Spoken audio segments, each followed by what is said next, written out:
Are you a podcaster? Maybe you've got that big idea and you're looking for a network to join.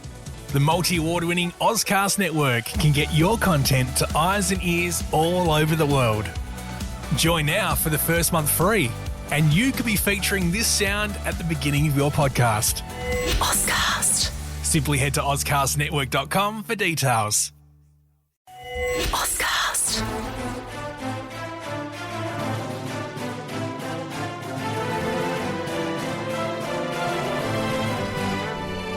Welcome to another deep dive where we take a stack of research and we extract those golden nuggets of knowledge. Today we're diving headfirst into a fascinating snapshot of current events. All right, You ready for this? let's go. Okay, so picture this. Okay. It's February 26th, 2025. All right. We're in the thick of President Trump's second term, and we've got access to something truly unique. Oh, The YouTube video of his first cabinet meeting, wow. posted by the White House channel itself. A fly-on-the-wall perspective. Exactly. We're talking border security, international relations, heck, even a new immigration initiative Oh, wow. involving gold cards. I'm not kidding. Really? Buckle up, because this is a wild one. You might be surprised at some of the things you're about to learn. Okay, right at the gate, we've got Elon Musk. Oh. Yeah, that Oh, Elon Musk front and center. Not for a new Tesla model or a Oh. SpaceX launch, Nope. but for Leading the Doge initiative. the Doge initiative. The goal. Yeah, what's the goal? Slashing the federal deficit by $1 trillion. $1 trillion. A trillion with a T. It's almost hard to grasp a number that large. I know, right? It's wild. And Musk describes his role as basically humble tech support, Humble tech support. which, let's be honest, is a bit ironic considering he's using tech to try and fix a government system that's, well, let's just say it's seen better days. There's a real contrast there. Mm-hmm. Silicon Valley innovation versus, shall we say, established government procedures. Totally. And one of the really eye-opening things Musk brings up is just how much the U.S. spends on interest on its national debt.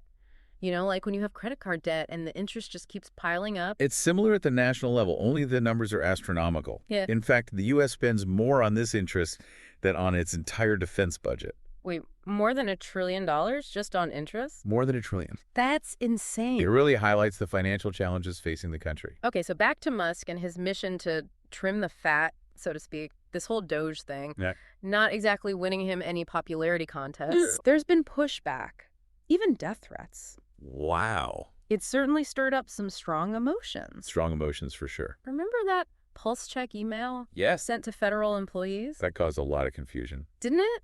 Some thought it was a performance review. Others wondered if the government was just checking if they were alive. Right. It was really unclear. Right. What was that about? Well, Musk clarified that the goal wasn't to just randomly fire people. Right. It was to figure out if essential jobs were being done effectively. I see. So it was kind of like a skills assessment. In a way, yes. Okay. And President Trump weighed in on this, saying those million or so employees who didn't respond to the email are definitely on the bubble. On the bubble, what does that mean? Well, it means they could be at risk of losing their jobs. Oh, wow. So their employment is uncertain. Exactly. Trump even hinted that some of those unresponsive employees might not even exist. Wait, they might not even exist. It's possible. There could be some discrepancies in the records. So we're talking about potentially 1 million phantom employees? It's a possibility. That's a whole other issue. Okay, so things are already getting interesting. Now, Trump also used the meeting to highlight what various departments are working on. Like a progress report. Exactly. Starting with the EPA, Lee Eldon, the head of the EPA, is aiming to cut staff by a whopping 65%. 65%. The goal, apparently, is to free up lumber resources. That's a significant reduction in staff. It is. It makes you wonder how the EPA is even structured right now, if they can cut that many people and still function. It's a bold move for sure. Next up, education. The administration's aim is to shift control of education back to individual states. Trump highlighted the fact that the U.S. ranks pretty low in global education rankings, despite spending more per student than any other nation. More than any other nation. Or even China. Which raises questions about the effectiveness of the current federal education system. Definitely. And then we've got Social Security. Yes, Social Security. Investigations are underway regarding potential fraud in the system. Apparently, some checks are being sent out to people supposedly over 200 years old. over 200 years old. You know I'm all for longevity. Right. Huh, come on. That's stretching it a bit. Something's not right there. It definitely suggests the system needs some serious work. All right, so we've got Musk shaking things up and departments being scrutinized. But it wasn't all doom and gloom. No, not at all. There was some good news, especially regarding border security. Yes, there were some positive developments on that front. What kind of developments? Well, illegal border crossings have dropped significantly. We're talking record lows. The lowest in over 50 years. Wow, that's amazing. Hmm. What do you think contributed to that? Well, it's likely a combination of factors, including increased border security measures and changes in immigration policies. That's a pretty big win for the administration. But of course, there are still challenges. Of course, there are always challenges when it comes to border security. Like what kind of challenges? Well, activist groups have been disrupting border security operations, even doxing federal agents, which puts those agents at risk. Doxing. That's when someone's personal information is published online, right? Exactly. It's a Yeah. tactic used to intimidate and harass people, and it could have serious consequences. So these activists are essentially trying to expose the identities of Border Patrol agents. Yes, and that can put those agents and their families in danger. That's a disturbing trend. And then there's the fentanyl crisis. Yes, the fentanyl crisis continues to be a major concern. Trump is clearly frustrated by it. He's spoken out about it many times. He sees it as a serious threat to the nation. He estimates that 300,000 people die from fentanyl each year, with China being the primary source. Although much of it enters the U.S. through Mexico, Trump also pointed a finger at Canada. It's a complex issue with multiple layers. Speaking of Canada, well, let's just say Trump had some thoughts about our northern neighbor. Oh. Thoughts that might surprise you.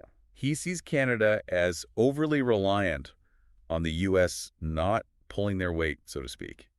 He even floated the idea of... Wait, hold on. What idea? Well, he suggested that Canada should become the 51st state. He's kidding, right? It certainly seemed to catch everyone off guard, but he was serious.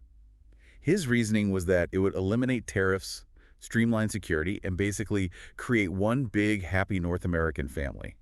At least that's how he presented it. Wow, that is unexpected, to say the least. It would certainly be a major shakeup. Okay, so we've got Elon Musk tackling the deficit potential shakeups in various departments. A 51st state proposition? Was there anything else? Oh, plenty. Remember that gold card immigration initiative I mentioned? It's basically a revamp of the EB-5 program, but with a much higher price tag. $5 million. $5 million.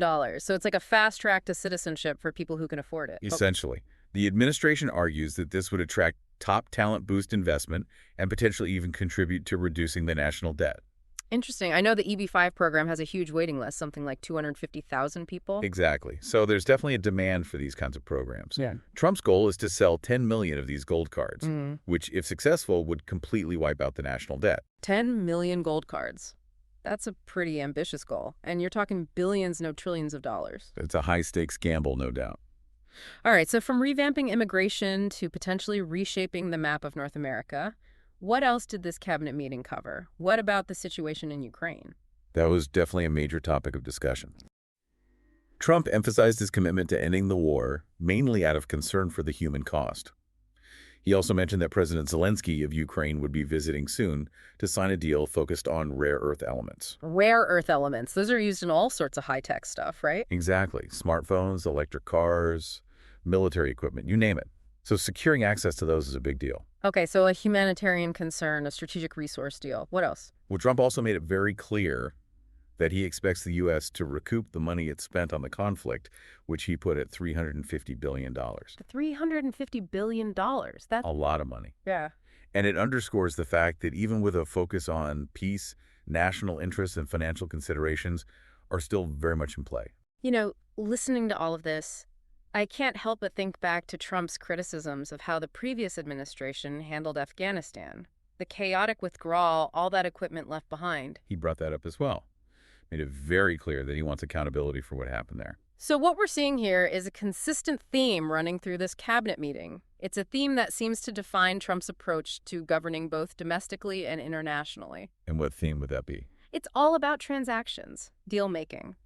A focus on tangible results and clear wins, whether it's cutting the deficit with Elon Musk, overhauling immigration with gold cards, proposing a radical reshuffling of North America, securing rare earth elements from Ukraine, or even demanding accountability for past actions in Afghanistan. It's all about leverage negotiation and coming out on top. That's a very astute observation. And it's fascinating because this transactional approach raises some really important questions. Well, for example, take the gold card program. While it could potentially bring a lot of money, it also creates a system where citizenship is essentially for sale, a system that favors the wealthy and could potentially exacerbate existing inequalities. It makes you wonder what happens to those who can't afford a $5 million shortcut to citizenship. Do they get left behind? It's a valid question. And then there's the 51st state idea. While Trump frames it as a way to eliminate trade barriers and improve security, you could also see it as a way for the U.S. to exert more influence over Canada, potentially at the expense of their sovereignty. And what about the Canadians themselves? I can't imagine they'd be too thrilled about giving up their independence. I think it's safe to say that idea would face some serious opposition, both in Canada and internationally. And then there's the situation in Ukraine. While Trump's desire to end the war is certainly understandable, his focus on recouping U.S. spending and securing access to rare earth elements raises questions about how much of this is driven by humanitarian concerns versus national interests. It's a complex situation with no easy answers. You know, it's interesting. We started this deep dive looking at a YouTube video of a cabinet meeting, but we've actually uncovered something much bigger. We're seeing a glimpse into how this administration views the world and how it intends to operate on the global stage. And what we're seeing is a shift away from traditional diplomacy and multilateralism and toward a more assertive transactional approach, an approach that prioritizes deal-making leverage and tangible gains. An approach that, while potentially effective in the short term, also carries certain risks. Risks like alienating allies, escalating conflicts, and undermining long-term stability and cooperation. And those risks are something we need to be very mindful of as we navigate this new geopolitical landscape. So what does all this mean for you? You sitting there listening to this, trying to make sense of it all. It's a lot to digest for sure. We've gone from Elon Musk and the federal deficit to a potential 51st state and a gold card to citizenship. It's like we've gotten a sneak peek into Trump's America 2.0, bolder, more focused on making deals, and definitely not afraid to stir things up. It's a vision of America that emphasizes strength, economic strength, national security. And it takes a pretty no-nonsense approach to global affairs. But like we've been talking about, this approach also raises some concerns. Yeah, there are concerns about how this might impact democratic norms, the potential for concentrating power, and whether focusing on short-term wins could undermine long-term stability. It feels like we're seeing a real shift in how America is engaging with the rest of the world. Right, a movement away from traditional diplomacy and cooperation and toward a more assertive transactional style. And it's not clear yet what the long-term consequences of that shift will be. Exactly. Will it lead to a more prosperous and secure America, or will it result in a more divided and unstable world? These are the questions we all need to be thinking about. Right, because the decisions made in that cabinet meeting and in the years to come will have a ripple effect that touches all of us. So as you're processing all of this information, I think it's important to ask yourself. Who do you think? Yeah. Do you agree with Trump's vision for America? Do his methods make sense to you?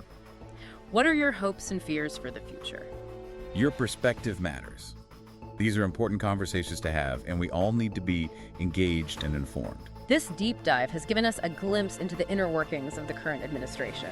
But this is really just the beginning. There's so much more to explore, so many questions to ask. And we'll be here to keep digging, keep analyzing, and keep helping you make sense of it all. Join us next time for another deep dive as we continue to uncover the hidden truths and navigate the complexities of our world. Until then, keep asking questions, keep learning, and keep an open mind. Because knowledge is power, and together we can make a difference.